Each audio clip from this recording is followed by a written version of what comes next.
Eu queria falar com você hoje sobre inovação. Inovação.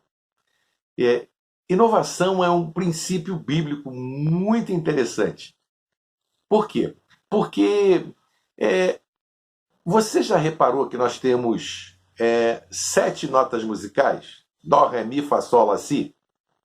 E que se você colocar os sustenidos e os bemóis, você vai ter 12 notas musicais?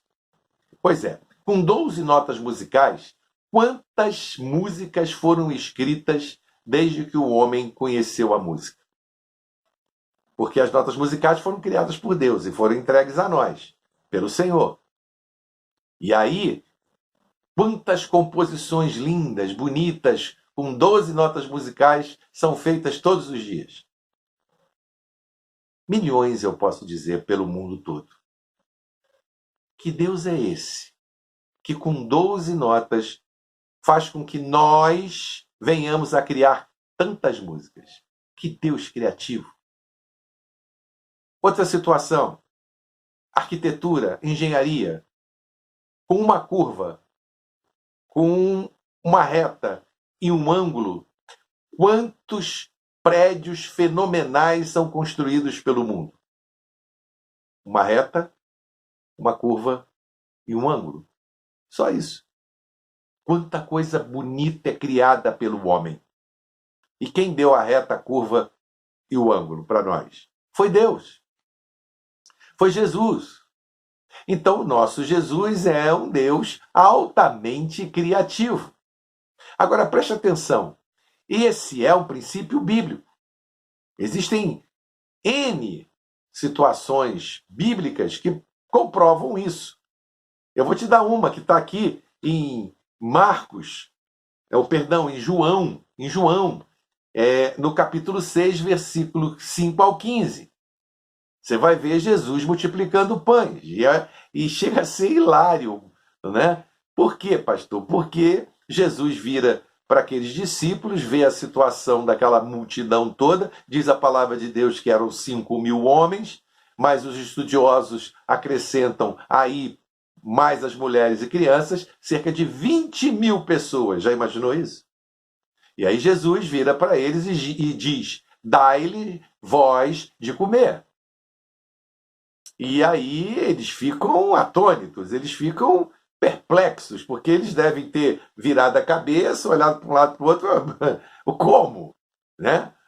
Não tem como, não existe essa possibilidade. Ninguém, em sã consciência, vai trazer para o meio do deserto, né, lanche suficiente, comida suficiente para 20.000 pessoas.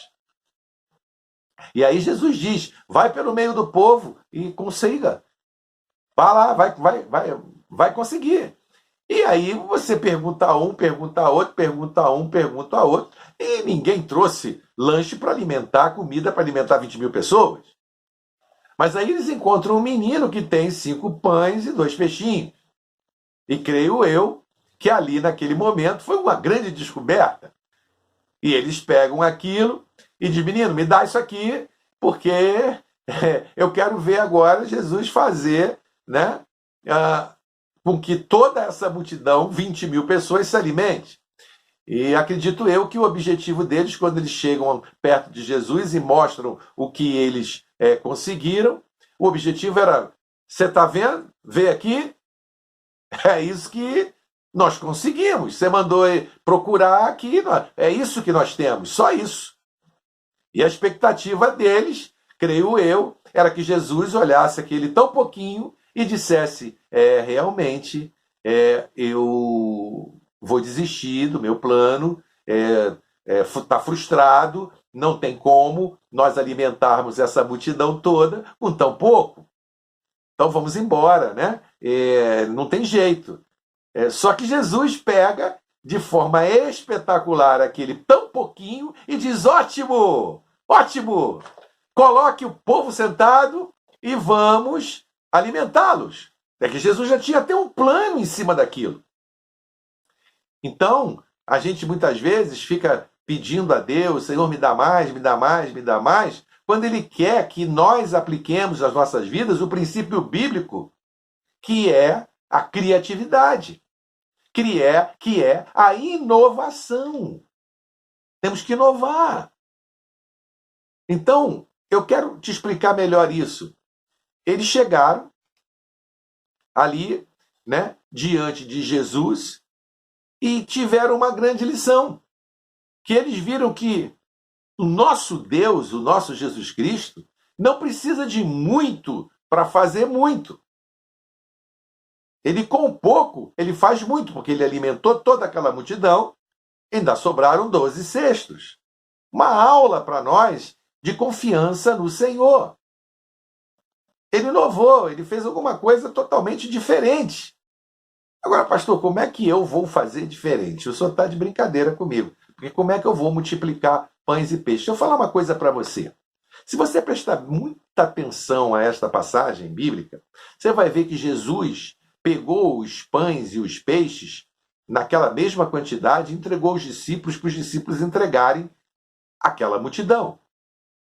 E conforme os 5 pães e os 2 peixinhos eram entregues e eram partidos pela multidão, vou repetir para você entender, eram partidos pela multidão, aquilo era multiplicado.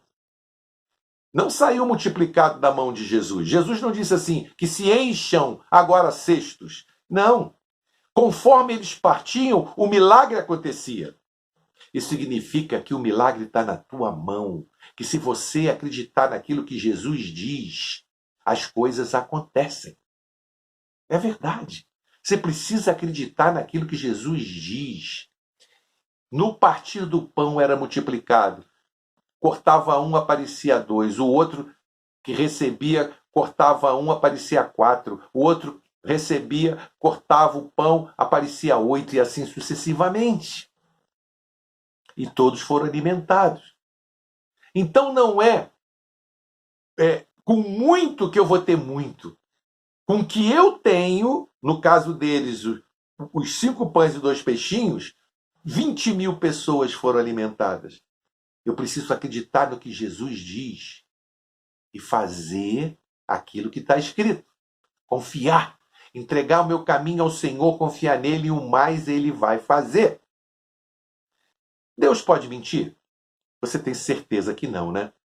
Agora, preste atenção. Eu posso mentir, eu não devo. Eu não devo, homem. Eu não devo, mas eu posso mentir. Se eu disser para você que eu tenho aqui essa camisa, ela é vermelha, você vai ficar olhando para mim e vai dizer, o pastor Sérgio ou está mentindo ou tem algum problema na vista. Agora, o nosso Deus diz a palavra que ele não pode mentir. Deus não é homem para mentir. Será que lá em Números 23, 19, quando diz que Deus não é homem para mentir, será que é porque ele é disciplinado, ele é educado, ele foi educado para não mentir? Não, não é nada disso. Sabe o que acontece? Essa camisa aqui, você sabe que ela não é vermelha. Você está vendo que ela tem um tom de cinza. Agora, se Jesus disser que essa camisa aqui é vermelha, ela fica vermelha, porque ele não pode mentir. Mesmo que aos meus olhos ela seja cinza, se ele disser que ela é vermelha, ela fica vermelha, porque Deus não pode mentir. Então as coisas acontecem segundo a palavra dele. Pastor, vê se eu estou entendendo. Se eu seguir a palavra de Deus, eu posso fazer grandes milagres? Com certeza. Se eu seguir o que está escrito, aquilo que eu vejo que não é, passa a ser. Se eu estou enfermo e eu vou em Isaías 53, 4, 5, lá está escrito que eu fui sarado. Se eu acreditar naquilo, eu vou ter a minha saúde multiplicada e eu vou ficar sarado. Por quê? Porque Deus disse. Então, diante da doença, eu recebo a saúde. Se a minha vida financeira está arrasada, está quebrada, não tem um jeito, não tem saída, não tem. A gente diz isso muito, né? Eu não tenho saúde, eu não tenho dinheiro, eu não sou feliz no meu casamento, eu não consigo, eu não posso. Essa é a mentalidade humana. Mas a mentalidade do reino de Deus é o seguinte: eu não tenho, mas eu posso. Eu não tenho, mas eu pode como? É em Cristo, no que ele disse. Ele não disse para alimentar a multidão? Então, quando eu parti o pão, simbolicamente falando, que é a palavra de Deus, o corpo de Cristo na minha vida, a instrução que ele me dá na Bíblia, eu consigo. Confiando. Por quê? Porque o milagre é dele, na minha mão. Eu vou ter um sentimento sobre aquela situação bíblico, vou ter uma ação bíblica e vou tomar uma atitude bíblica. E não daquilo que eu acho ou que o mundo diz para mim, me sugestionando. Eu vou confiar no que está escrito. Bem-aventurado o que crê. Aí o plano pode ser executado. Pode botar todo mundo sentado e alimentar.